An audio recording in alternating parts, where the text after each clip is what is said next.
We view language learning right now as an unsolved problem. If you want to learn how to speak English, it's kind of impossible unless you move to the US for like 20 years. Language studying, especially when it comes to speaking, has been a privilege for people who can afford to pay for another person's time. And it was very clear to us that machine learning would change everything. We built an entire speech recognition system that could not only understand what people were saying, but understand that the accents upon which they were speaking with. That is actually better than if you hired a human tutor. We got it out to the App Store, and I think like 3 people paid. I think we made $18 the first day, and we celebrated. I'm Connor, and I am the co-founder and CEO of Speak. Speak is a mobile app that helps people practice speaking English. We use AI to replace a human, but build an experience that feels like you're talking to a real live human tutor. Hey, I was just about to call you. What's up? Not much. How's it going? Pretty good. I was thinking of going out this Friday night. Wanna come? Yeah, what are you thinking? I was thinking of getting some dinner at the new Italian place in town. We actually grew so fast, we became the #1 education app in Korea. We have now grown to over 30 people. We have an office in San Francisco, and we have an office in Seoul, and then we have an office in Europe where we do all of our engineering.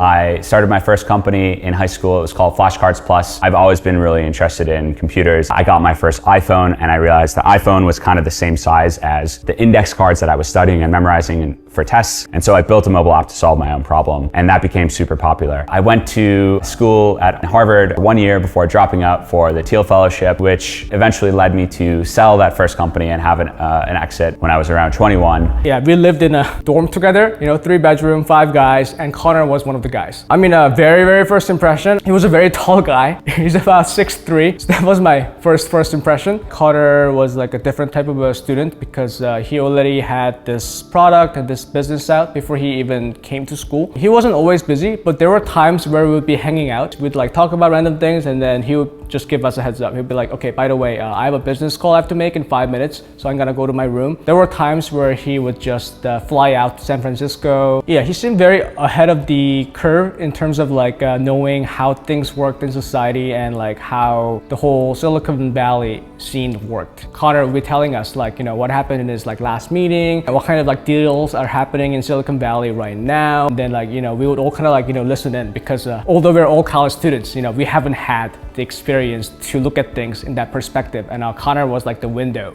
to that world. Yeah, I think the experience of selling flashcards plus my first company at a young age, and I think the biggest impact that it had for me was that it allowed me to not have to worry or optimize around making money, but allowed me the freedom, I guess, to really just like focus on thinking about what I wanted to pursue from like a passion perspective. And that's ultimately what led me to take a year off of doing anything and just pursue AI research with my eventual co-founder.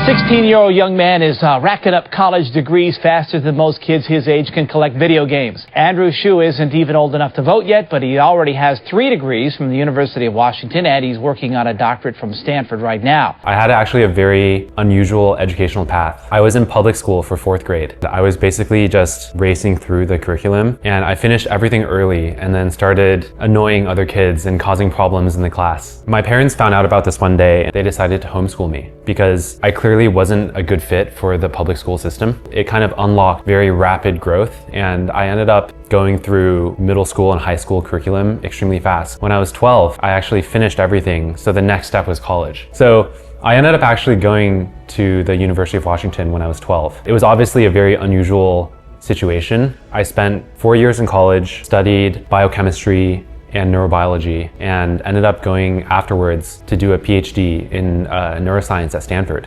I did 3.5 years of my PhD and then decided to drop out to pursue startups. So I met my co-founder actually through the Thiel Fellowship, and actually as a roommate for many years before we even started a company together. We didn't really know what we wanted to do with it. We were just interested in AI. And the first step we realized was to actually take a year and do an extremely deep dive into machine learning. We both were reading everything, and it was very clear to us that machine learning would change everything. And actually spending a whole year learning, doing research, taking classes, really getting deep into machine learning. We built a ton of different algorithms to solve various problems. And one area that we became super excited about was actually speech recognition. We built an entire speech recognition system that could not only understand what people were saying, but understand that the accents upon which they were speaking with. We did this and we created a state-of-the-art result, and it kind of blew us away because we were just using like random data on YouTube. It wasn't even that well labeled, and we created these kind of crazy accurate results. Essentially, you can boil down the story of Speak as a series of these hypotheses that we de-risked. Really, probably the first one that we focused on was, can we actually build a language learning experience that people will use at all? Can we collect enough data from that in order to feed our algorithms and create a flywheel of data to better modeling, to better product experience, to getting more data and getting that going. And that was really what we raised our seed round off of. It was mostly just like a technical proof of concept. We knew nothing about language learning when we started. We didn't know anything about how people wanted to learn languages. Essentially, we just started trying to build concepts and learn as much as possible, get them in front of as many users as possible, test it, and inevitably wouldn't work well enough. We would learn a bunch and we would go back to the drawing board, and we would do that over and over and over again. So the first few years of Speak were definitely a struggle to find product market fit. We were trying a lot of different product experiences, launching new things. It kind of felt like nothing was working. We launched worldwide in every market. It would have short conversations that you could speak with when you first open it up. Was kind of like a category selector where you could choose what you wanted to speak about. You could choose anything and then you could have a short conversation.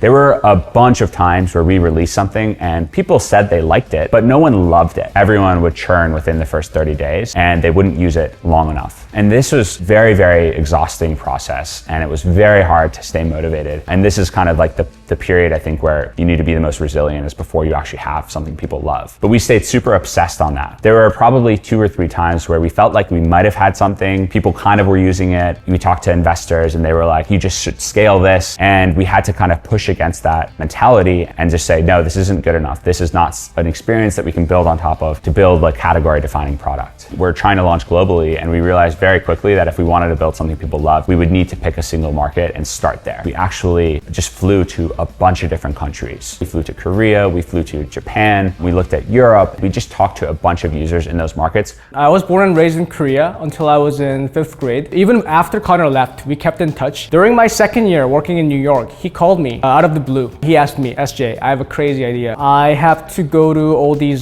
countries to do user testing. For Korea, I would like you to come with me for a week. I would like you to be the translator / planner for this trip. At the time, I had a lot of vacation days left, and I was like, wow, this seems like a free trip to Korea. So I said yes, and then I immediately kind of got involved in helping him recruit user testers. So everybody was in a small room. We were sitting just all around the central table. So the user would come in and then we would give them a test phone that they would use. And then we had this sort of awkward setup with like a phone on the side on a tripod where we would try to record the whole session so that we could see the screen and how they were using it. And the thing is that a lot of our users in Korea are able to understand me speaking English to them, at least, 50, 60, 70%. They just have a lot more difficulty speaking back. In Korea, people had so many opinions and they had tried so many options. Even just driving around Seoul, you would see these giant skyscrapers that were dedicated to English classrooms. One statistic that is pretty crazy is that at one point in time, South Korea was spending 1% of their GDP on learning English. The amount of money that the average Korean person spends is probably 2 to 3 times more than most other comparable markets, and was a super dynamic market. And if you could make something work in South Korea, then you could make it work anywhere. In the early days of a product, the answers are very clear. What users always told us was, I want to speak more. There isn't enough speaking. We developed this product. We got to really optimize it for the speaking experience. We got it out to the App Store, and I think 3 people paid. I think we made $18 the first day, and we celebrated. January of 2018, yeah. I think there were many reasons why people don't like a product. When you're building a consumer product, way more than like a B2B product, consumers are super finicky. It's not so much that you're building like a bad experience, but it's more the fact that people have a very limited attention span and they have so many options of how to spend their free time. And so you're competing against Instagram and YouTube or taking a walk and going to the gym. There's all these other things that people could be doing. Building an experience, it isn't about building a good enough experience more so than it's building an experience that is sufficiently good to outcompete all the other choices that someone has in their life at that time. And that's really hard to do. And I think that's why you see most consumer companies not really go anywhere. When we realized that a big reason why people weren't using our product was because our product required people to speak into their phone. And the time of day that people wanted to use our product was on a subway or on a bus commuting. People in Korea spend a lot of time on buses and trains every single day. And that's actually one of the key times of day where you can build a habit. That's when people use their phones the most. A counterintuitive realization we had was that by building a way to use our app in that context would actually allow them to build a habit so that they would continue to use the product in other circumstances where they could then actually use it the way we intended, which was speaking. And that was something that we didn't really have any insight into until we went to Korea and we kept asking people why. Why aren't you using the product? What happened? And literally just observing people in Korea. As soon as we did that, we saw usage spike incredibly. Conversion rate went up, retention rate went up, every metric went up significantly. I think about product market fit as kind of a thing that is not just like a single point, but it's more of a spectrum. The more you improve the product market fit, the faster you typically grow. Our first moment of product market fit is where we first started to see people really use, speak, and retain, and that was when we started to really start growing. That was a few years ago, and I think since then we've essentially continued to ship tons of content, tons of new product features as quickly as possible. When Speak first achieved some level of product market fit, I wouldn't say it was complete product market fit. I don't think we even have that today. And honestly, that's kind of something that you're always trying to improve. But I think we did feel like, hey, we have something real now that people are paying for, that we can actually charge more for. It felt awesome. It felt really great that we finally landed on some sort of formula that was working in the market. And I think at the same time, it was also very motivational that, hey, now that we have like the very beginning of something that is working, now let's work really hard and make it even better. I think there are three main components to making a really valuable service. First of all, there's the machine learning capabilities that are super hard to do, but they power the entire experience. And we're constantly training and building new models to build new features. For the first several years of Speak's lifetime, we're not able to put a lot of bandwidth and energy into doing machine learning. We were more focused on finding product market fit, building the app, and trying new things to get that product market fit. When we first started Speak, we had no data. There's this classic chicken and egg problem. To make a model, you need data, but to get data, either it costs a ton of money and you do it all manually, or you are able to create a product where you can collect that sort of data, but that only works if your model is good enough. So the thing that actually allowed us to solve this was the fact that off-the-shelf speech recognition in 2015, in some certain cases, was just good enough to produce an acceptable product experience. So that allowed us to actually launch a first version of Speak without training a custom model. That worked well enough that more and more people started using it. And then as they spoke into the app, we could use that training data to fine-tune the machine learning model, the speech recognition model, and improve its performance and get that whole cycle started. It's really only been in the past year. We now have a machine learning team internally that is working on all sorts of really exciting things that will start to power features in the product over the next year or so, including this conversational feature. We're thinking about fundamentally, how do cutting-edge ML models unlock capabilities on the product side? What are magical new experiences for language learning? The second is continuing to ship as many new product features as possible, as quickly as possible, to build the most appealing product, the most useful product. And the third part that is super, super important is building content that people love. Obviously, I think we're probably more of a technology company than a lot of the English players out there, so it's obvious that we probably have a better product. But I think the content is the other part, where it's very common for English companies to invest one time in building a single content library, and then from there just spend all their time and money on marketing. But we believe that we can constantly improve the quality of the content and make it better, and we take a very, very product-oriented mindset to our content. So we A/B test it, and we're constantly iterating it and fixing it. I think the second major component though is the marketing. Obviously you need to have a great product in order to be able to market effectively. It's really hard to escape the noise of all the marketing that's happening in Korea and get people to become aware of Speak and actually try it. Because we have a local marketing team in Korea that's really, I think, truly world class, that have been super creative and original in trying lots of different options, they've been able to create a unique brand voice for us that resonates with a lot of people in Korea. Early marketing wise, we tried a few different copies and a few different forms of medium to attract users to download the app. The thing that we really liked initially, before knowing much about what would happen, was like the AI angle. We were like, oh, the AI tutor. It's like, learn Speak using AI. But we quickly realized that the audience had like a very different concept of what an AI is. They were expecting something different. So basically, for us, we were using AI technology for speech recognition purposes, but people were thinking of like kind of like robots and like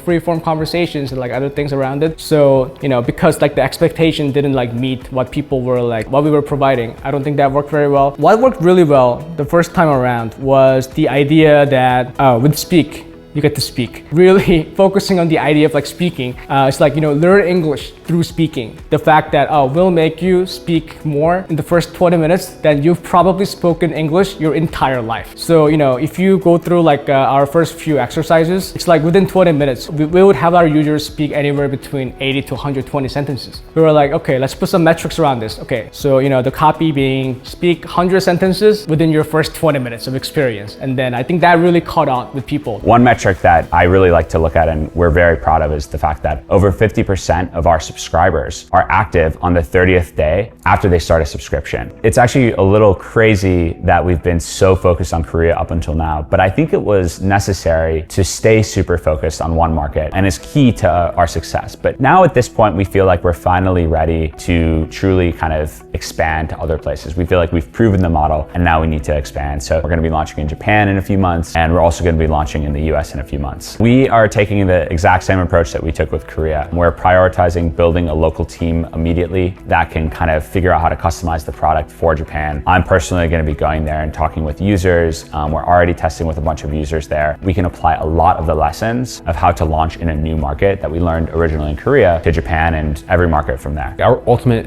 mission is to solve the problem of language learning. We view language learning right now as an unsolved problem. If you want to learn how to speak English, it's kind of impossible unless you move to the US for like 20 years. Language studying, especially when it comes to speaking, has been a privilege for people who can afford to pay for another person's time. You need to book a time with another person, like a native speaker, to have that speaking experience, to have that conversation. So it was like very limiting. The ability to speak English just opens so many doors for so many people. For example, if you're like a kick-ass developer in Brazil, there's a big difference as to whether you can speak English to a professional capacity or not. You could be working locally, or if you can speak English, you can virtually work at any company in the world, and it really opens the doors for you. For us here at Speak, we really want to equalize the playing field. The language learning, especially when it came to speaking, has always been privilege for the people who have the money to afford it, but we want to make it much more accessible for people around the world, whether it's English or not, and just open doors of opportunities for many, many people. We think that there is a future that we are building where anybody that wants to learn English will be able to use software that is powered by various types of speech recognition and voice models, language models, natural language models that will allow you to speak out loud and get feedback on your speaking in a way that is actually better than if you hired a human tutor. At Speak, we ask the question, what happens when you can get, instead of 10 or 20 million people actively studying the language, but 100 million,